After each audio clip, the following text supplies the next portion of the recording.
আজকে সকালে নাস্তা করতে গিয়েছিলাম বগুড়ার একটা নামকরা খাবার হোটেল আকবরিয়াতে। এইবার দিয়ে সেকেন্ড টাইম আসা হলো তাদের রেস্টুরেন্টে। এন্ড বগুড়াতে শ্যামলী, আকবরিয়া এই হোটেলগুলাই ভালো। যেহেতু আমি সকালের নাস্তা করব, যার কারণে এখান থেকে নিয়েছিলাম পরোটা, আলুর ডাল, সাথে ছিল ছোলার ডাল আর হচ্ছে মিষ্টি। লাস্ট টাইম যখন খেয়েছিলাম তাদের রেস্টুরেন্টের খাবার আমার কাছে মোটামুটি ভালো লেগেছিল, তো চলেন আজকে খেয়ে দেখা যাক কেমন লাগে। ফার্স্ট টাইম এখানে ট্রাই করছিলাম তাদের ছোলার ডাল দিয়ে, মানে পরোটার সাথে ছোলার ডাল খেতে কিন্তু ভালোই লাগে। ডালের টেস্টটা মোটামুটি ভালোই, পরোটা দিয়ে খেতে ভালোই লাগছিল। এই পরোটাটা অতিরিক্ত তেলযুক্ত ছিল, আমার তেল ছাড়া পরোটাই বেশি ভালো লাগে। ঢুকতে গিয়ে দেখলাম এইটা হচ্ছে 100 বছরের পুরাতন একটি খাবারের হোটেল। তো যাই হোক, ডাল দিয়ে একটু ট্রাই করলাম। এখন আমি ট্রাই করব আলু গোস। আলুর গোস বলতে খাসির মাংসকে আলু দিয়ে রান্না করা হয়েছে। আমি আলু গোস কখনোই খাইনি, এমনিতে নরমালি আলু দিয়ে যে মাংস রান্না করে ওরকম ভাবে খাওয়া হয়েছে। তবে হ্যাঁ, আলুটা মেবি একটু ম্যাশ করে মাংস দিয়ে রান্না করে। এই তরকারিটা অনেক ফ্লেভারফুল, সবকিছুই ঠিকঠাক। এন্ড মাংসের সাথে আলু রান্না করলে আলুর টেস্ট অটোমেটিক্যালি বেড়ে যায়। এখানে মাত্র ছোট ছোট 2 পিসের মতো মাংস ছিল, আর এই এক বাটি আলু গোসের দাম নিয়েছিল 80 টাকা। পরোটা ছিল 20 টাকা পিস, আর ডাল ছিল 25 টাকা বাটি। আমার কাছে খাবারের প্রাইস ঠিকঠাকই লেগেছে।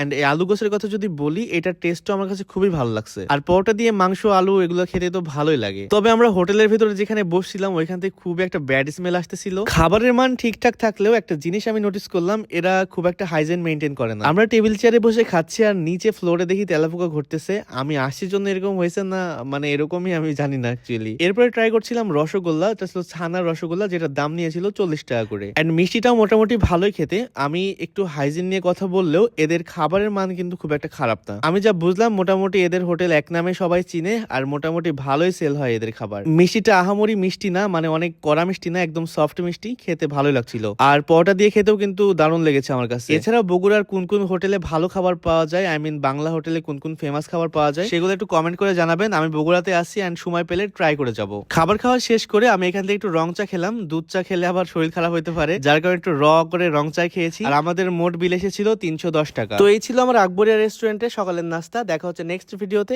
আল্লাহ হাফেজ।